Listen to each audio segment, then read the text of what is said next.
여러분 안녕하십니까? 포항 MBC 뉴스투데이입니다.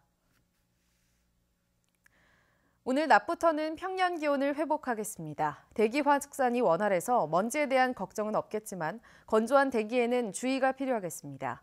밤부터는 경북 동해안으로 바람이 매우 강하게 불겠습니다. 안수진 기상캐스터입니다. 오늘 아침까지는 쌀쌀한 날씨가 이어졌습니다. 낮부터는 평년 기온을 회복하겠는데요. 낮과 밤의 큰 일교차에는 주의가 필요하겠습니다. 오늘 밤부터 경북 동해안으로는 바람이 매우 강하게 불겠습니다. 순간 풍속 초속 20m 이상으로 매우 강하게 부는 곳도 있겠는데요. 시설물 관리에 유의하시기 바랍니다. 오늘도 대기 확산이 원활해서 미세먼지 농도 좋음에서 보통 수준을 유지하겠고요. 경북 동해안으로는 메마른 대기가 이어지겠습니다. 자세한 지역별 날씨 알아보겠습니다. 오늘 맑겠습니다. 낮 기온 울진 13도, 영덕 15도, 포항 16도, 경주가 17도입니다. 울릉도와 독도의 하늘도 구름 한 점 없겠습니다. 낮 기온 울릉도 11도, 독도 10도입니다. 동해상으로도 대체로 맑은 가운데 바다의 물결, 동해 전해상에서 최고 2.5m까지 일겠습니다. 내일부터는 낮 기온이 20도를 넘어가겠고요. 강한 바람은 지속되겠습니다. 일요일 오후에는 한 차례 비 예보가 들어있습니다. 날씨였습니다. 포항 지진이 인재로 판명난 만큼 특단의 대책을 요구하는 목소리가 커지고 있습니다. 포항 시민들은 걸기 대회를 열어 정부의 특별법 제정과 무너진 지역경제 지원책을 요구했습니다. 김기영 기자가 보도합니다. 50여 개 단체로 구성된 포항 112로 지진 범시민 대책위원회는 포항 지진 피해 특별법 제정을 촉구하는 걸기 대회를 개최했습니다. 시민들은 범시민 대책기구를 구성해 실질적인 보상책을 마련하고 지열발전소는 물론 영일만과 장기 앞바다에 설치 중인 이산화탄소 지중 저장 시설의 폐쇄도 요구했습니다. 2년 전 지진 경험이 아직도 생생한 중학생은 인공지진으로 밝혀져 소름 끼친다며 안전한 사회를 만들어달라고 대통령에게 호소했습니다. 우리 포항 시민 모든 분들이 더 이상 두려움에 떨지 않도록 안전한 도시 포항을 되돌려주세요. 또 특별법이 피해자 중심이 아닌 정치적 지역주의에 빠진다면 이 또한 새로운 인재라며 정치인들의 책임 떠넘기기를 경계했습니다. 특별법 제정에는 반드시 피해자 중심, 피해 당사자 정신에 부합된 내용으로 이루어져야 합니다. 포항 시민의 염원을 정부에 전달하기 위해 이강덕 시장과 서재원 의장은 삭발까지 했습니다. 지방정부의 장으로서 시민의 안전을 완벽하게 지키지 못한 점에 대해 송구스럽게 생각하고 이에 앞서 더불어민주당과 정부, 청와대는 당정청 협의회를 열어 포항 지진 특별법 제정을 논의했습니다. 민주당은 지열발전 현장 복구 방안을 4월 내에 마련하기로 했고 정부는 피해 주민들에게 실질적인 도움이 되는 방안을 준비하고 있다고 밝혔습니다. 피해 대응과 지역경제 지원은 당정 협의를 통해 방안을 구체화해 가겠습니다. 당장은 흥해 특별도시 재생 사업을 더 빠르고 더 강력하게 추진하겠습니다. 특별법 제정에 정부와 여당이 의지를 밝힌 만큼 이제는 지열발전이 유발한 미소 지진을 왜 무시했고 누가 감췄는지 진상조사가 뒤따라야겠습니다. MBC 뉴스 김기영입니다.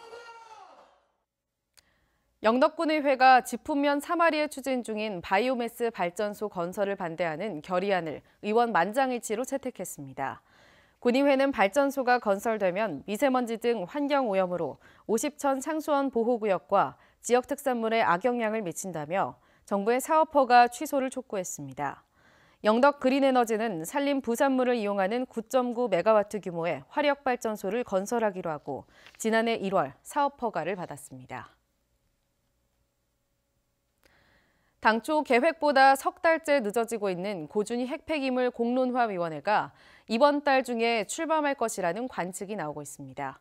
무엇보다 임시 저장고 건설 문제로 주민 반발이 컸던 경주가 가장 큰 영향을 받을 수 있는데 공론화위원회가 어떻게 구성될지 관심을 모으고 있습니다. 장미쁨 기자입니다.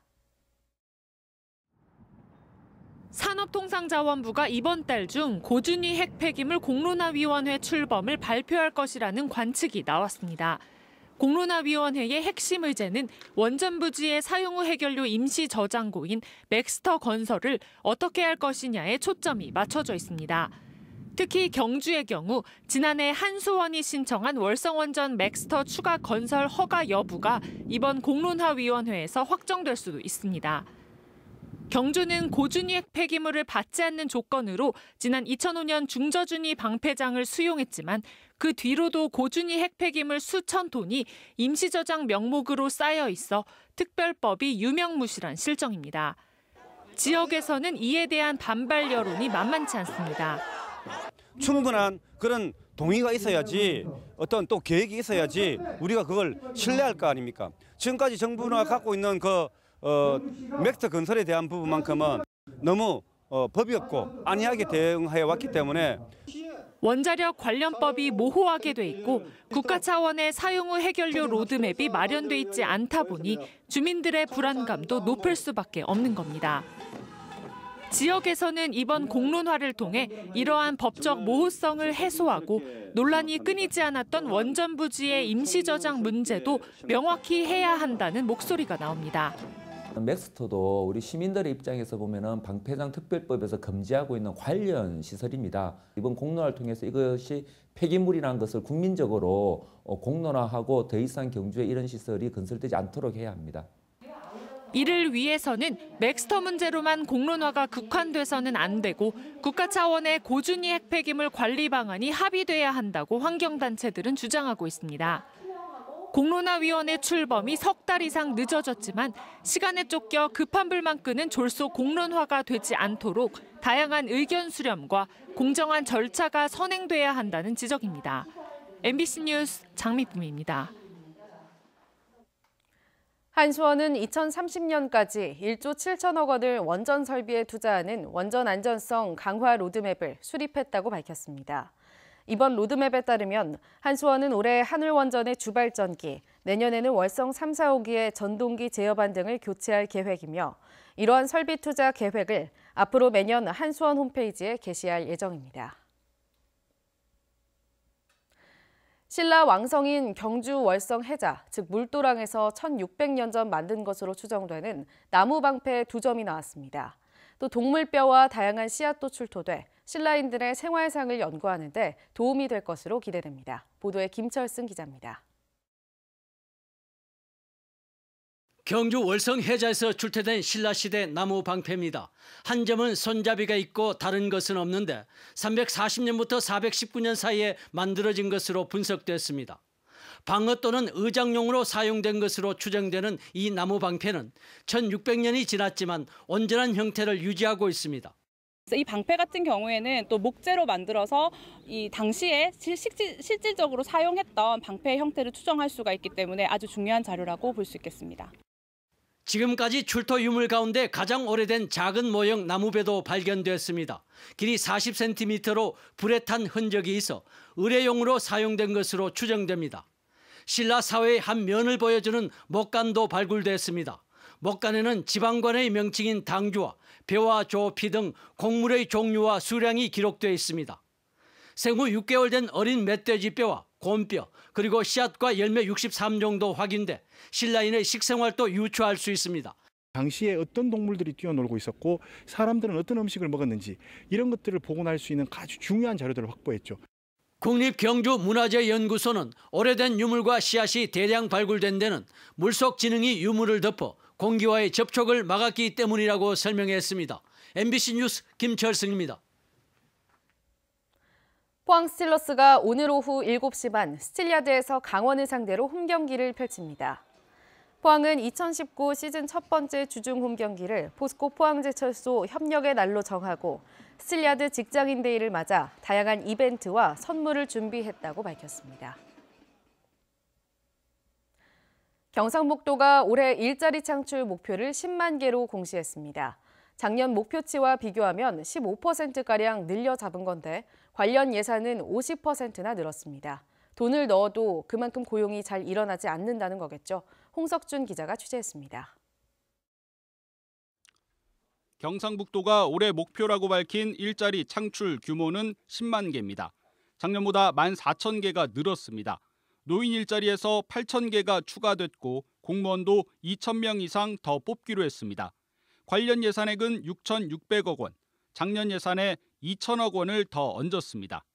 특히 청년 일자리는 고용 유발 효과가 큰 농업과 관광 분야에 집중 투자합니다. 청년들을 불러들여서 이분들이 월급받는 농부를 만들고 생산품을 제조를 하고 또 판매를 하고 직을 걸고 여기에 투자를 하겠다.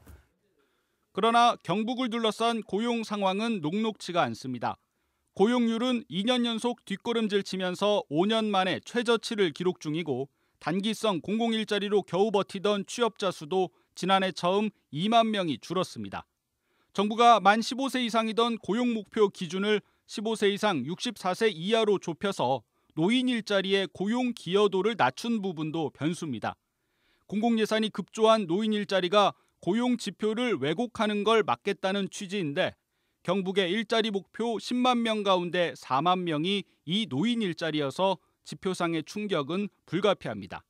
일자리 목표 공시제에 반영되지는 않지만은 그런 연금이라든가 이런 노후 그런 대책이 아직 부족한 우리나라 현실로 봐서는 지금 노인 일자리도 복지 차원에서 상당히 중요한 부분을 차지를 하고 있습니다. 결국 민간 부문의 투자와 고용이 더욱 중요해졌지만 투자 유치 목표액을 지난해 8조 원에서 올해 5조 원으로 낮춰 잡을 만큼 투자 상황도 위축돼 있습니다. 이렇게 올해 경북의 고용 환경이 안팎으로 도전을 받으면서 일자리 정책의 효과도 제한적인 수준에 그칠 가능성이 커 보입니다. MBC 뉴스 홍석준입니다. 국가균형발전위원회에서 추진하는 올해 셋들 마을 사업 공모에 경북에서는 16개 마을이 선정됐습니다. 이들 마을엔 한 곳당 최대 50억 원씩 모두 368억 원을 최대 4년간 지원하며 슬레이트 지붕과 재래식 화장실을 개선하고 공동 화장실, 소방도로, 상하수도 등 생활 인프라를 구축합니다. 대구 경북 산업계의 큰 축 하나가 자동차 부품업인데 요즘 사정이 몹시 힘듭니다.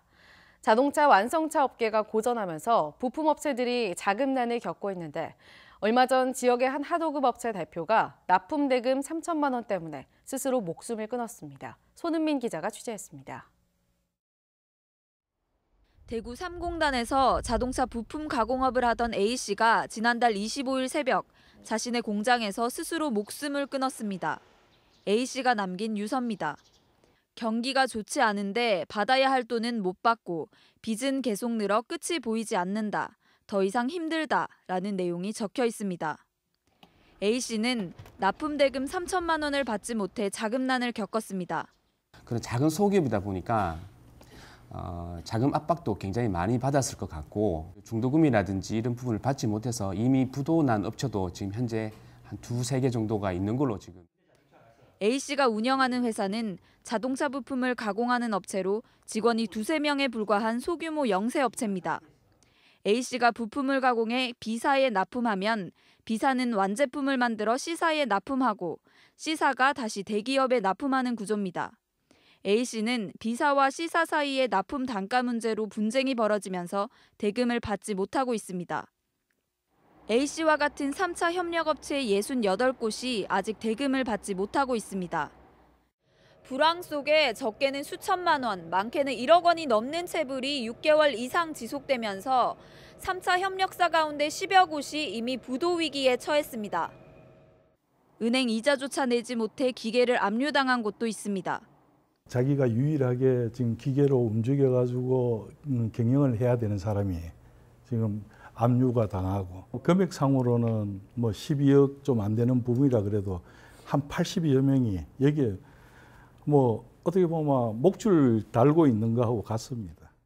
하도급 업체 대표의 안타까운 죽음과 연쇄 도산 위기에도 불구하고 B사와 C사는 서로 책임을 떠넘기며 대금 지급을 나몰라라 하고 있습니다. MBC 뉴스 손은민입니다. 경북 농특산물 전문 쇼핑몰인 사이소에서 이달 말까지 다양한 행사가 진행됩니다. 매주 수요일마다 수요 특가전이 열려 모든 품목을 10%에서 30% 싸게 판매하고 매일 제철 과일 할인 행사가 열립니다. 2007년 4월에 문을 연 사이소는 첫 해 회원 2,000명에서 지난해 7만 8천 명으로 늘었고 판매액은 1억 9천만 원에서 70억 원으로 뛰었습니다. 대구 경북 지역의 가습기 살균제 피해자를 대상으로 정부 차원의 설명회가 열립니다.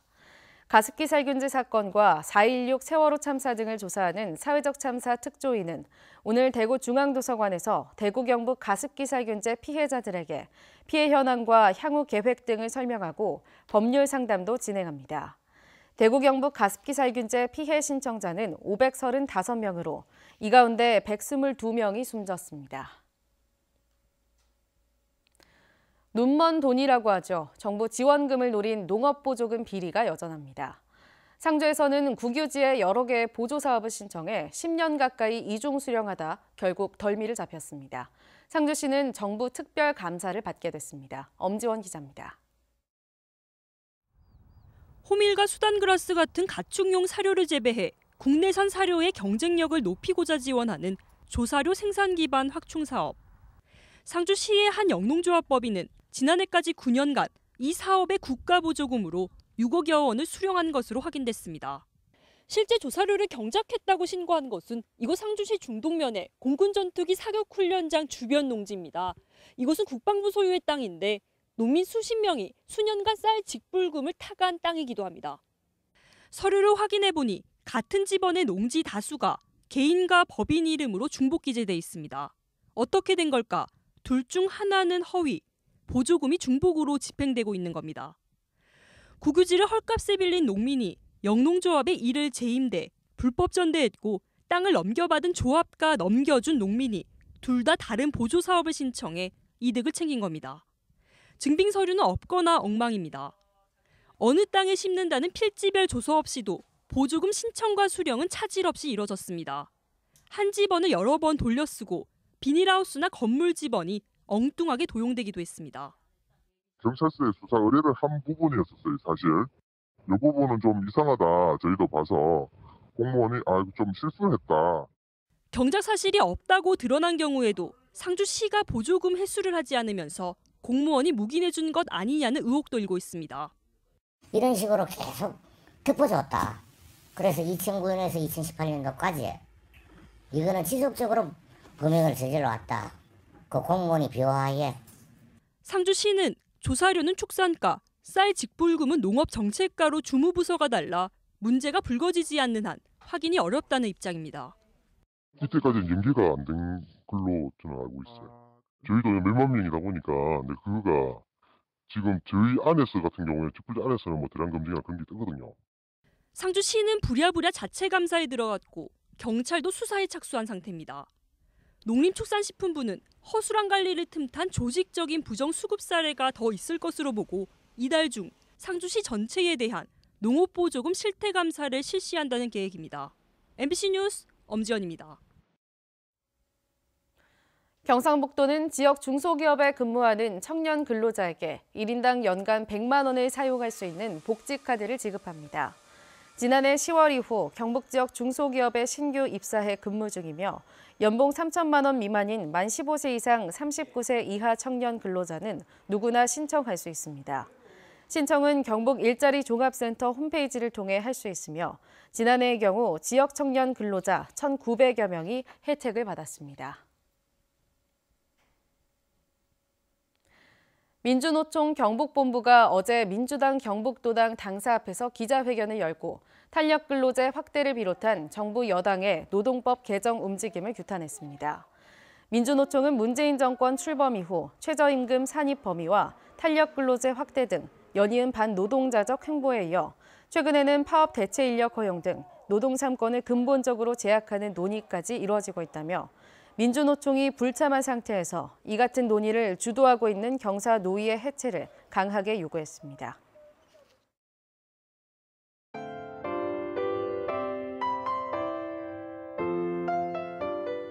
오늘 아침까지는 쌀쌀한 날씨가 이어졌습니다. 낮부터는 평년 기온을 회복하겠는데요. 낮과 밤의 큰 일교차에는 주의가 필요하겠습니다. 오늘 밤부터 경북 동해안으로는 바람이 매우 강하게 불겠습니다. 순간 풍속 초속 20m 이상으로 매우 강하게 부는 곳도 있겠는데요. 시설물 관리에 유의하시기 바랍니다. 오늘도 대기 확산이 원활해서 미세먼지 농도 좋음에서 보통 수준을 유지하겠고요. 경북 동해안으로는 메마른 대기가 이어지겠습니다. 자세한 지역별 날씨 알아보겠습니다. 오늘 맑겠습니다. 낮 기온 울진 13도, 영덕 15도, 포항 16도, 경주가 17도입니다. 울릉도와 독도의 하늘도 구름 한 점 없겠습니다. 낮 기온 울릉도 11도, 독도 10도입니다. 동해상으로도 대체로 맑은 가운데 바다의 물결, 동해 전해상에서 최고 2.5m까지 일겠습니다. 내일부터는 낮 기온이 20도를 넘어가겠고요. 강한 바람은 지속되겠습니다. 일요일 오후에는 한 차례 비 예보가 들어있습니다. 날씨였습니다. 이상으로 포항 MBC 뉴스투데이를 마칩니다. 여러분 고맙습니다.